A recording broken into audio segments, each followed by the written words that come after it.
UFC London was absolutely shite. That was shite. That was a shit fight card. I don't care what anybody says. Movsar Evloev continues to skill max his way through the featherweight division. You know, Lerone Murphy made this one close. Both guys, I mean, for what it's worth, really close on these strike numbers, but I've got some critiques of this fight, so let's say some kind words first. Movsar Evloev, first 5-rounder, looked great, paced himself really, really well, warmed up with his striking first in the early rounds, and then sort of went for like a takedown onslaught later into the fight. I think that was a great game plan from him.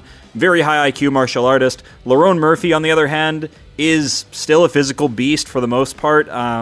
Broke apart a little bit late. I think there was an injury in there, but landed good damage, was kickboxing really, really well with Movsar, so that was good to see. Didn't find his big moments of damage that he has in the past, like against Aaron Pico, Amakwan Amirkhani, even Edson Barboza he inflicted a ton of damage on as the fight went on. Not the case here. Movsar a bit too technical for him. All that being said, I never want to see either of these guys with the belt around their waist, okay? They are a bit too conservative for headlining events, and I'm Evloev, headlining a fight night is, look, that's, the UFC's got some balls, is all I'll say, because it's not a really high-octane fight style. Evloev is good, but when you're not an active fighter and you fight very, very dull, it's really tough, man. The company's going to do you no favors, so I'm pushing for the Jean Silva title shot. I don't really care if people don't think Jean Silva's deserving and all this. Volk's only got so much time left in his career, and do we really want to see him just coast through 5 rounds and school Evloev, or do we want to see chaos in the cage with Jean Silva? So I promise I'm not just shilling for my boy Jean Silva here. Volk just deserves better. Volk deserves fun contenders challenging for his title. He doesn't deserve Evloev. That is such a slap in the face. Any of you advocating for a Movsar Evloev title shot, you're basically just disrespecting Volk and being like, oh yeah, just take on this lay and pray Russian who never throws power and is super conservative.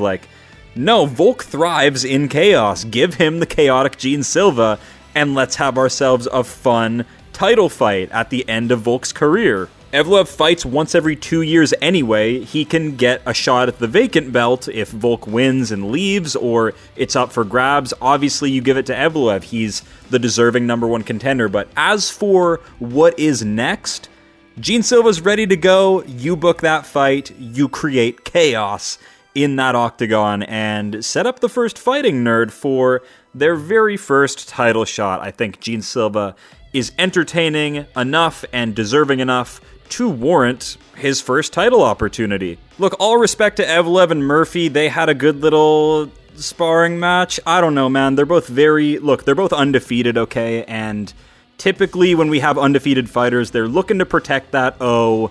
It's hardwired into them as athletes to be conservative, be technical. So that's what this was. If you like technical martial arts, you're going to love this fight. But I was just looking for something else. I was looking for, first of all, a finish from either guy, because they have notoriously low finish rates. Lackluster main event, in all honesty. The O2 in London deserved a better show. That was completely pathetic. In terms of my expectations, I was just hoping for a fun matchup where Murphy could have more success. Both guys managed their cardio quite well, and look, they've sparred before. They've been sparring partners in the past, so that created this weird-ass, glorified sparring match dynamic that I just wasn't a fan of. But drop your comment down below what your guys' thoughts of it were if you caught it live or you're about to go watch it. Co-main event, Luke Riley did his thing, actually. Aswell, I will give some props to you, good sir. Incredible durability and volume, I said that going in, but I labeled you as a bit of a heavy bag, but still being able to gunsling with Luke Riley for a competitive 3 rounds is really impressive, so I don't know how to feel about this one. Hope Michael Aswell Jr. here doesn't get cut because he is all boxing, puts on really fun fights. No knockout. I was really expecting, look, this is a co-main event spot. Luke Riley is coming fresh off the debut.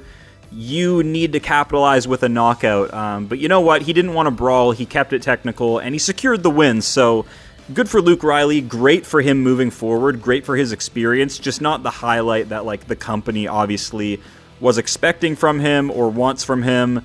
Michael Aswell is durable, has fought, like, plenty of good opposition already. Balaji Oki, Yadier Del Valle. So just goofy matchup. Like, this whole card, I wasn't a fan of the matchmaking. Like I said going in, low action main. What the fuck is this co-main event? These guys just got here. They've done nothing.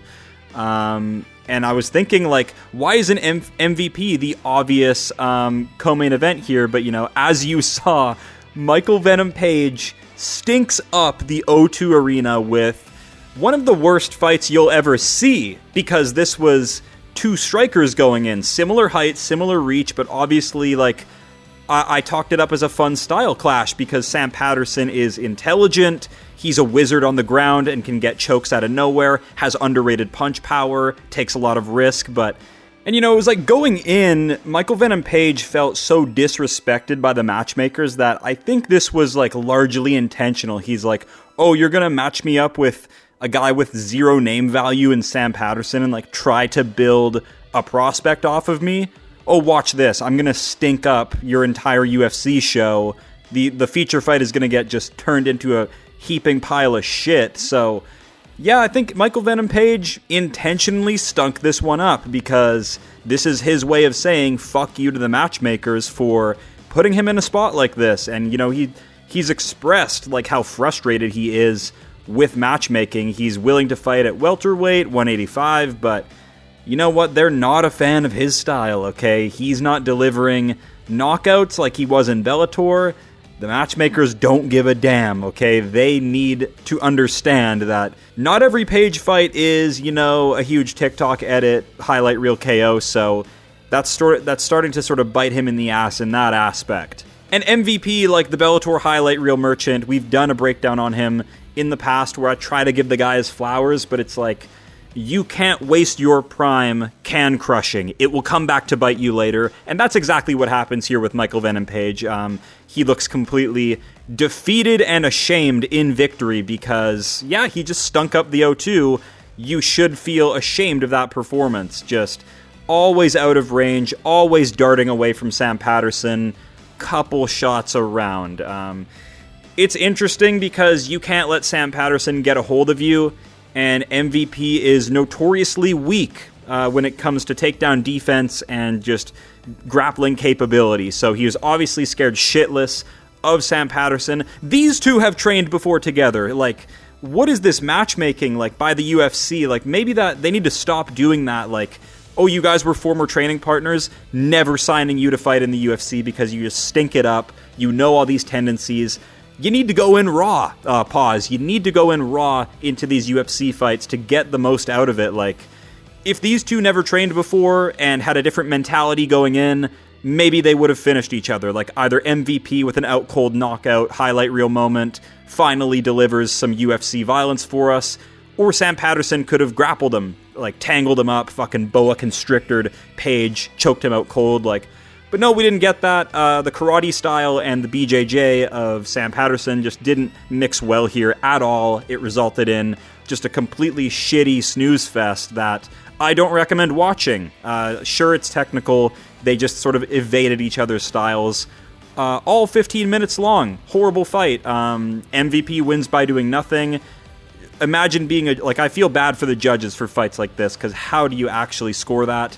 It's just pure timidity from both styles, both guys. So incredibly horrible fight. I gave it such a complex and passionate breakdown, and then they stink it up like that. So I'm incredibly disappointed, and my evening's ruined because of it. However, we went with a high confidence Mason Jones barn burner victory, and we were correct for one. We included Mason Jones in the prospects tier list. Go check that out if you haven't already. I know Mason Jones, okay? He is the technical brawler in MMA. Like, that is all this guy does. He has a well-rounded skill set that supports his brawling. Believe it or not, he is high fight IQ. Even if he looks like he's on half speed, he fucking breaks guys. He's too durable for you to brawl with. He strips apart your technical mechanics of fighting. like he did with Axel Sola, who had the height, the reach, the athleticism, the shot selection, the combos. Mason Jones literally just like DDP ran forward into the pocket and made it work and inflicted insane amounts of damage on Axel Sola. Congrats, Mason Jones. Guaranteed 100k fight of the night bonus. The Dragon getting it done. Yeah, when like Gaethje and like Poirier, now that these guys are like leaving the sport on their way out, rip Gaethje, going up against Topuria, Mason Jones is going to take their spot as like, he's going to be one of the pillars of the violence triangle, mark my words. Brawler for life, Dragon Nation. Fuck yeah, Mason Jones. Thank you for putting on such a fun fight. Was screaming through that whole thing. Axel Sola's phenomenal, by the way. He did really good. This was him losing his O. Just all credit to Jones, man. Like, went back to Cage Warriors, didn't give up on his career, and stayed true to himself. So, such a feel-good victory for Jones. I had high confidence going in that he would not only win, but he would give us bloodshed, because that's just what Jones is capable of. Like, go watch him fight Michael Pagiani in Cage Warriors. That was one of his more recent ones. Straight up war. Even the Jeremy Stevens fight where like he's just wading into the pocket like with his thick-ass melon head. Can't be KO'd. I fucking love you, Mason Jones. The Balaji Oki judo toss. Like, this dude's building up a highlight reel. And maybe this card was just so shit that this appeared to be fight of the year and it was actually a little sloppy, but I don't care. I don't care at all. Mason Jones, one of the best technical brawlers of all time, supremely underrated. Seriously considering doing any good video on him because dude deserves it. Holy shit, that was such a fun fight. And man, this one stings. The hardcores were tapped in on Danny Silva as an underdog to come in and destroy Curtis Campbell in his debut. And he does that. Defensive wrestling held up for Silva. I thought Curtis Campbell would burn the clock and not rush finishes, but he went for finishes, and that allowed Danny Silva to reverse, get back to space, and night and day difference on the feet, okay? I didn't know Danny Silva could crack like this. He doesn't have that many KOs, but then again, he doesn't have a long UFC or MMA career, so yeah, we sort of took a gamble on Curtis Campbell being like this younger, like more raw version of Paddy, I guess, just this fucking goofball UK soy boy with like phantom grappling ability and like the ability to find a way to win. But no, Danny Silva is way more proven.